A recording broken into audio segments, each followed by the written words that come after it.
The Old Man and the Sea, part 21, second part of that video. Going back to the beginning of the paragraph, sometime before daylight, something took one of the baits that were behind him. He heard the stick break, and the line began to rush out over the gunwale, so over the gunwale of the skiff. And so the line would... In the dark, he loosened...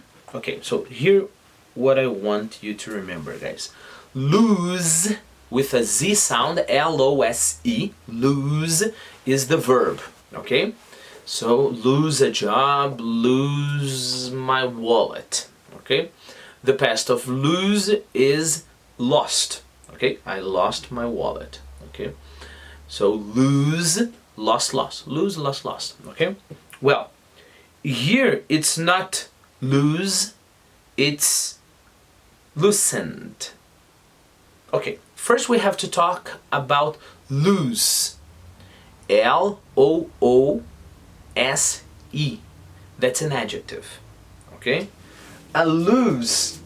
Anything like the top, the lid here of this marker. If it's loose with a S sound, with an S sound in the end, it's like this. It's not fixed. So it's loose, right? That's nice. You can talk about a person with a loose reputation, that's a reputation that is not very firm, so it's always, this way. Okay, and then think about a word like weaken, right? Weaken, or strength, strengthen, okay? Or broad and broaden. So you have the suffix in English that is en, that forms verbs, okay? This is what is happening here, right? It couldn't be lost because he didn't lose his sheath. Oh, by the way, I have my knife, all right? And I have a place to put my knife, okay? That's my sheath, right? And then I take my knife, a sword as well. Could have a sheath. All right, so he didn't lose his sheath, right? He loosened. It means that it was tight, and then he loosened. People, if you want a little bit extra information on this suffix, which is very interesting, en, and I really think you should take a look at it. There is a video which is called hyphen en, in the dictionary section of the channel, all right? Remember, anytime you can't find one of the videos I'm mentioning here, because I don't have the time to put cards and etc., because it's either doing that or recording my videos, and I really prefer to record the videos, just Google it, okay? Google Thiago Kondajewski hyphen en. Google will show you the video there. Okay, so going back. In the darkness, he loosened his sheath, the knife, and taking all the strain of the fish on his left shoulder, because remember, the rope was here, right, on both of his shoulders across his back.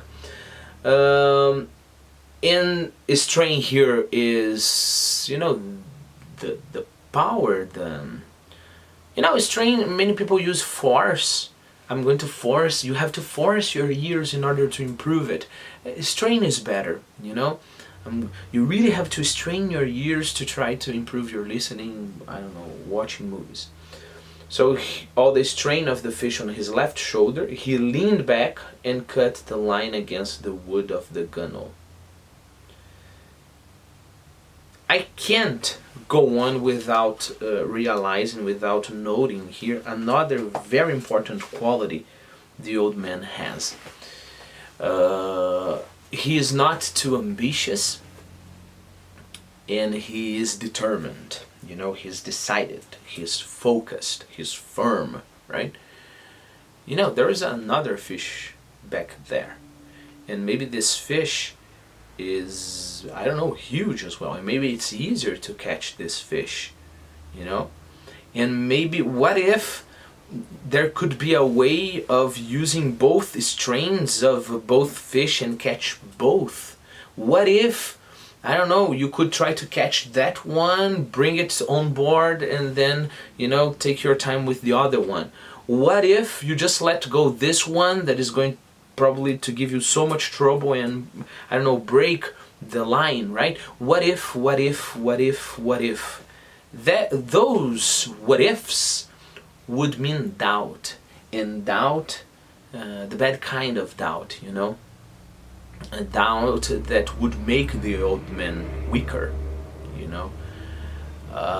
And remember, maybe in the end, maybe, that's very interesting, maybe in the end he would decide for the same thing he's doing now. But this moment of doubt can be of a hugely damage to any kind of real activity, you know? I don't know if you ever thought about that, but sometimes we have those moments of doubt in like half a second, you know? I remember me playing ping pong, and I'm terrible playing ping pong, right? And one of the things I realized is that sometimes I have a quarter of a second of a doubt, right? And it's so fast that sometimes you can't even realize that. You have to pay a lot of attention to realize that you are doubting between one and the other strategy, you know?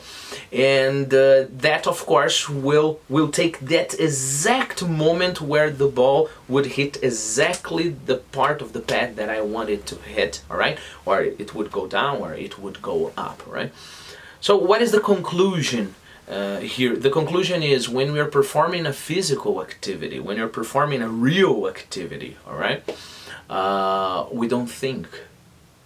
Not in the sense we are used to think about thinking, you know. You don't stop and think, and if you do, you are doing it wrong, right?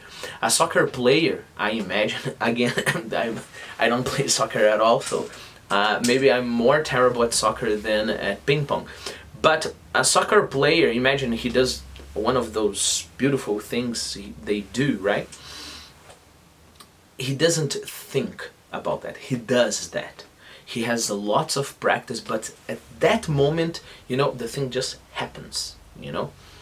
And this kind of, you know, decidedness, let's call it this way, decidedness, deep decidedness, in my opinion, is the difference between somebody really good in any activity and somebody that is maybe okay, and will never be great, you know. So he has this kind of determination, right? Without meditation, without thought.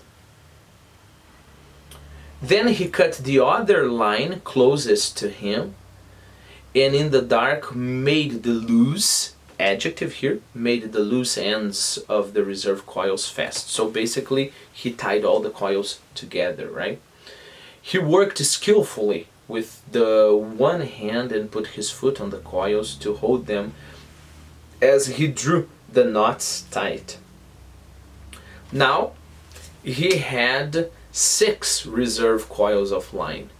There were 2 from each bait he had severed, and the 2 there were just one thing here.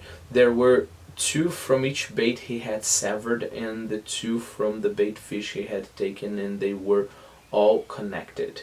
Okay, sever basically is to cut completely. We use the word sever a lot when you're talking, I don't know, a horror movie or something, you know, somebody cuts off an arm, right? So you say severed arm. In horror movies you can also see the severed head of the guy floating, I don't know, or you, yeah, you know, a nice example. Let's imagine you have just watched a horror movie and you are afraid of going to the bathroom because there is a window, you know, and you're afraid of your peripheral vision.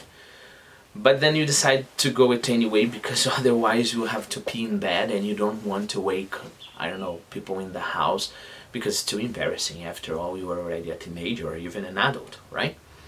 So